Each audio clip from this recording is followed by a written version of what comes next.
Selamat pagi Pak. Iya, selamat pagi. Bagaimana kabarnya pagi ini Pak? Luar biasa, baik sekali. Terima kasih. Sebelum kita melakukan wawancara pada pagi hari ini Pak, saya akan memperkenalkan diri.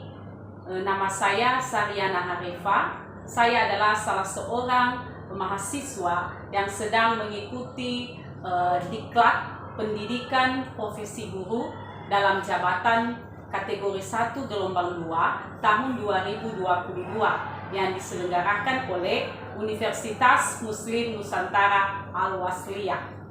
Nah,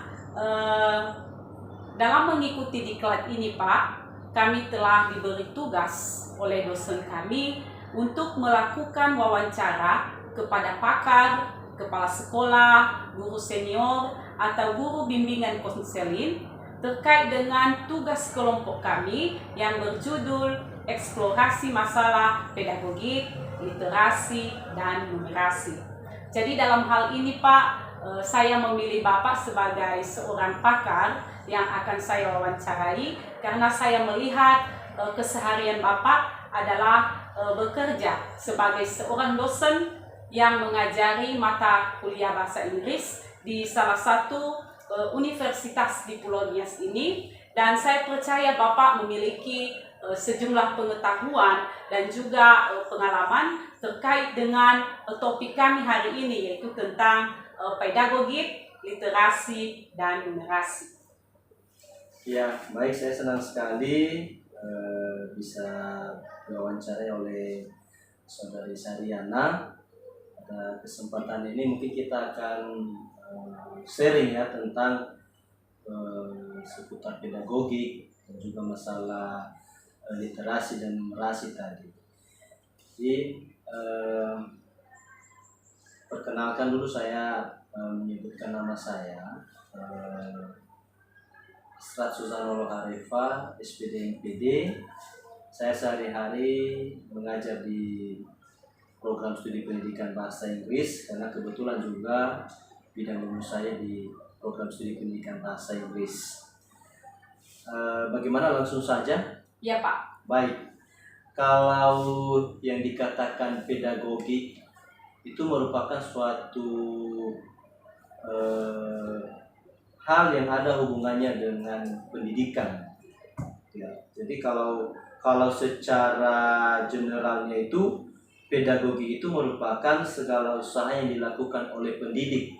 Tentu kalau pendidik di sini, karena Saryana ini adalah sebagai guru di SD, berarti termasuk juga saudara Saryana di sini yang sebagai pendidik, di mana berperan dalam membimbing peserta didik agar peserta didik tersebut bisa memaksimalkan potensi yang ada di dalam dirinya.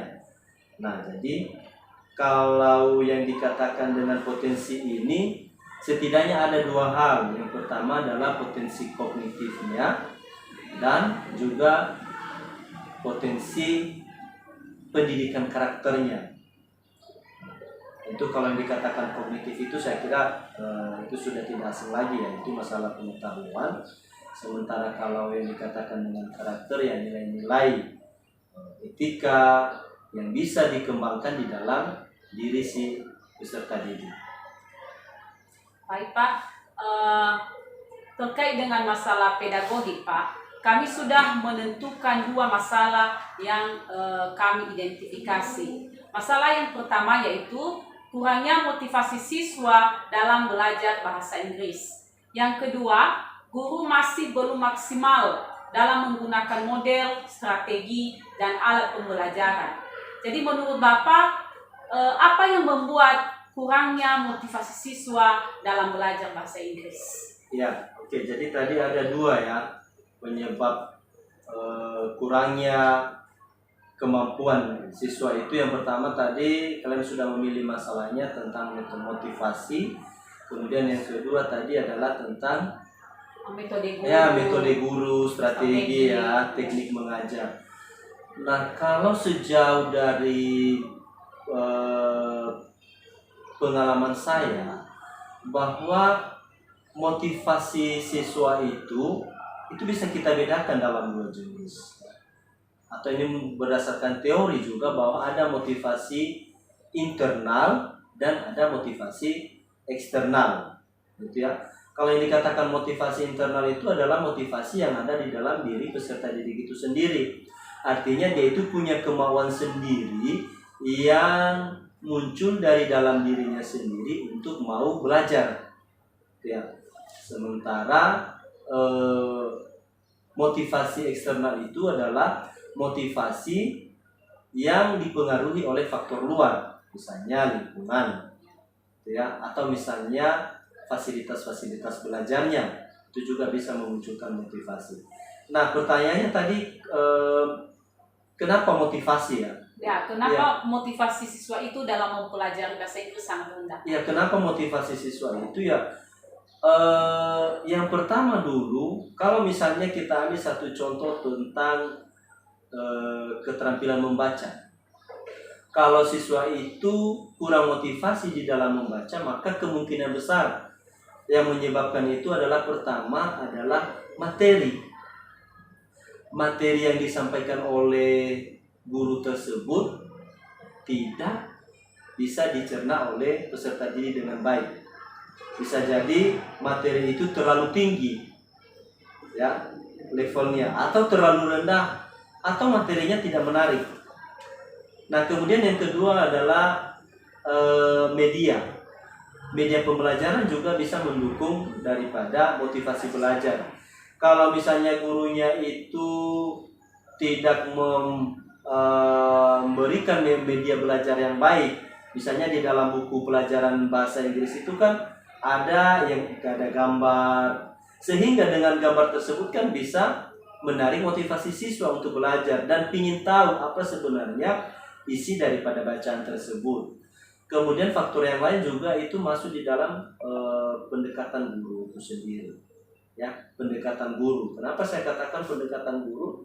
Kadang-kadang kalau misalnya guru kurang memperhatikan daripada siswanya, maka siswa itu akan melewati saja pelajaran tersebut, tidak akan belajar. Nah, kemudian yang kedua tadi adalah tentang metode.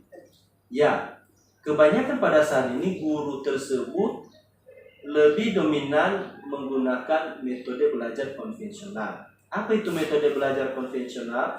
Metode belajar yang sering kita jumpai, misalnya metode ceramah, atau misalnya guru itu memberikan saja PowerPoint, ya, presentasi. Kemudian guru memberikan satu buah teks bacaan, kemudian siswanya itu disuruh untuk menjawab, ya. Nah, sementara kan yang diharapkan adalah siswa itu bisa mencapai tujuan pembelajaran, katakan seperti itu.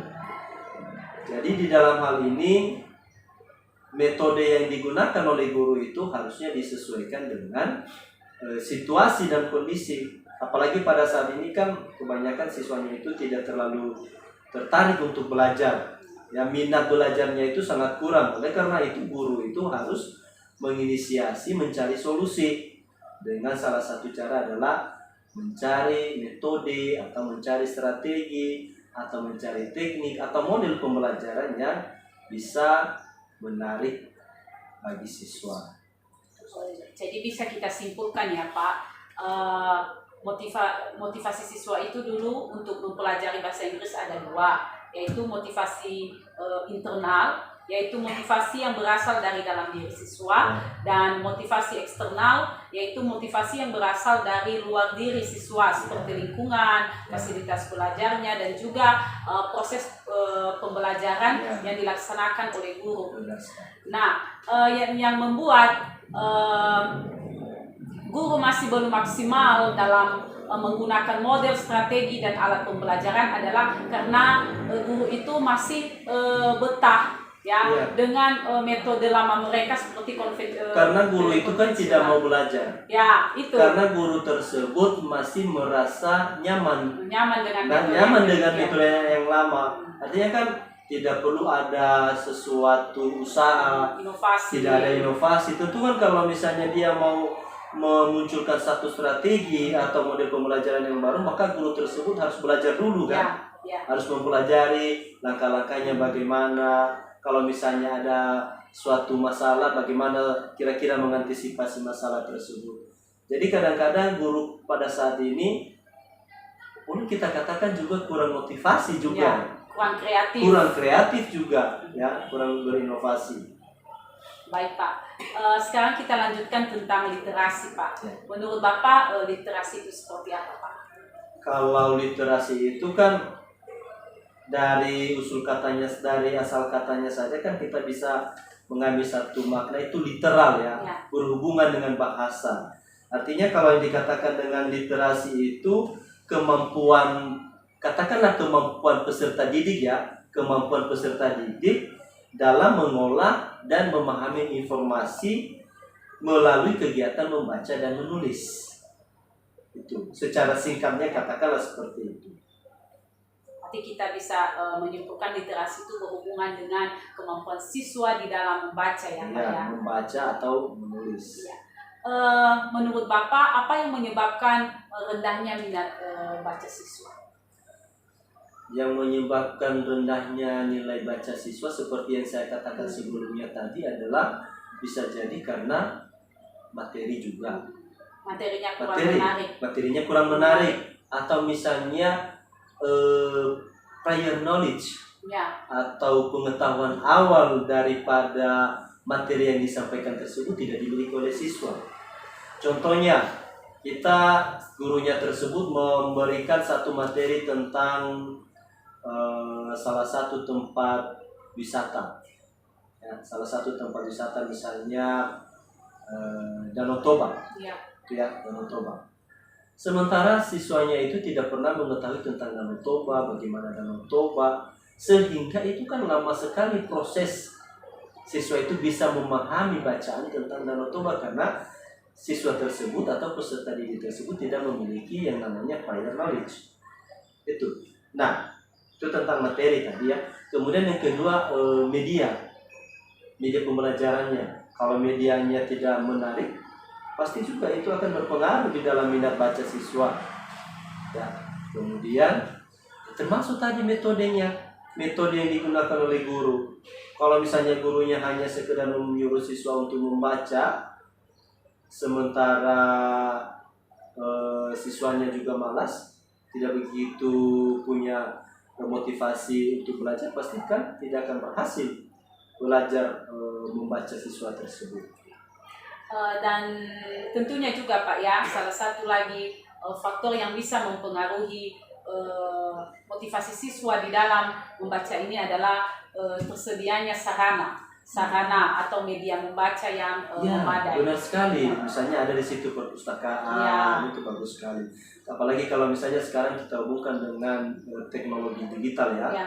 Misalnya di dalam sebuah sekolah tersebut ada satu fasilitas yang menyediakan layanan siswa itu bisa mengakses informasi melalui komputer contohnya, atau laptop. Itu sangat bagus sekali, menarik sekali bagi siswa.